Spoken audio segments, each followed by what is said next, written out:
With another Authentic Talk Note.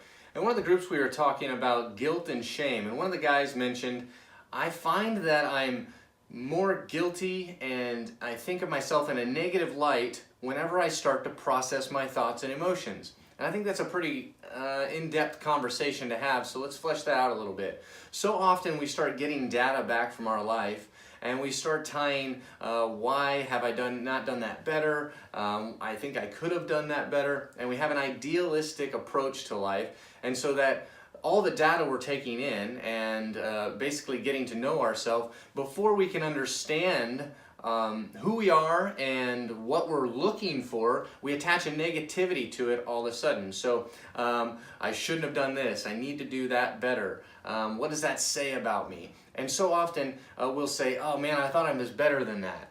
So instead of seeing it and holding it, we kind of gave the concept of not taking this thing and putting it in our heart and saying, how is that defining me? Instead, let's take a second, let's pull it out and let's look at it. Let's observe it objectively away from it and say, what is that telling me? How am I taking this data and rather than owning it right away, but what is it saying about the lifestyle that I'm living?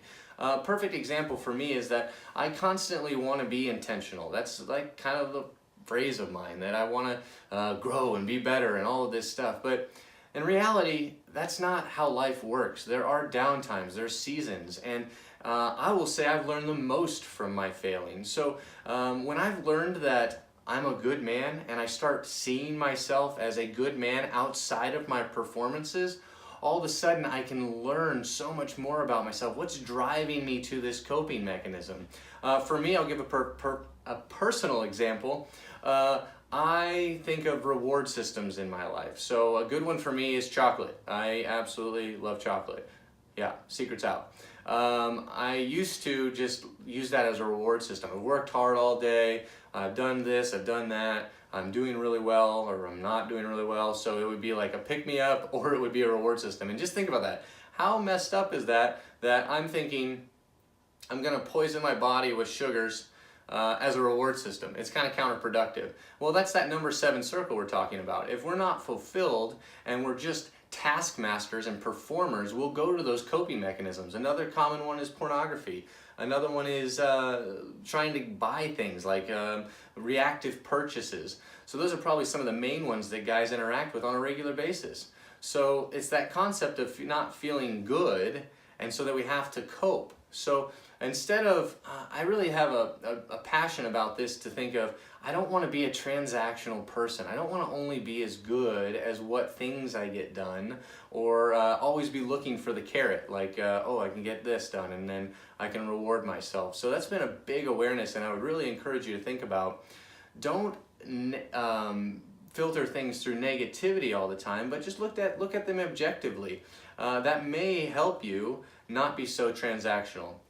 The call to authenticity is today or tomorrow, sometime then you have a thought that you say, I need to, or I would like to, or some goal you've attached to your life to be better at and more intentional. That's great. Celebrate that awareness. However, don't attach negativity to it and that there's a better way to do it. Just go on the journey. Find a way to say, hey, this is another data piece. I don't need to own this personally, but I'm going to just get to know myself. What drives me? What am I looking for? Because clearly when I'm reactive and trying to reward myself, I'm not fulfilled personally in the number 1 circle.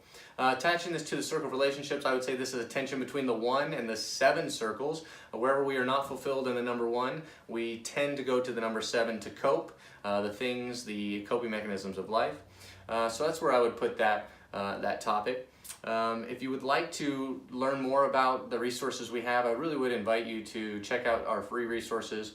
We're opening up the circle of relationships to you. We're opening up the spies to you. We've got some great assessments. You can just click the link below and kind of start your journey today. I look forward to seeing you tomorrow.